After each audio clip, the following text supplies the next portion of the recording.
মাঝে আর মাত্র একদিন, তারপরেই দেবশিল্পী বিশ্বকর্মার আরাধনায় ব্রতী হবেন অনেকেই।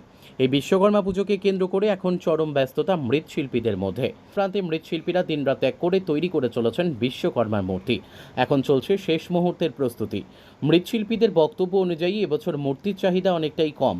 এর অন্যতম একটি কারণ হচ্ছে গত আগস্ট মাসে রাজ্যে হয়ে যাওয়া বন্যার কারণে মানুষের অনেক ক্ষতি হয়েছে, যার কারণে এবার পুজোর সংখ্যা অনেকটাই কম।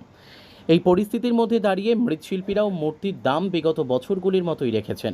বাড়ানো হয়নি মূর্তির দাম, তবে আগামী বছরগুলিতে পুজো আরও বাড়বে বলেই আশা ব্যক্ত করেন মৃৎশিল্পীরা। বন্যার কারণে বিভিন্ন দেবদেবীর মূর্তি তৈরিতেও বেগ পেতে হয়েছে মৃৎশিল্পীদের। এবার নাকি মূর্তি কম হয়েছে। হ্যাঁ, মূর্তি এবার কম অন্যের তুলনায় বন্যার লাগে মূর্তি বানানো হয়েছে কম।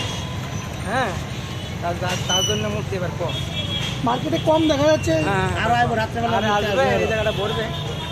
এখন মূর্তি যা বেশি প্রয়োজন হয়ে পড়ছে।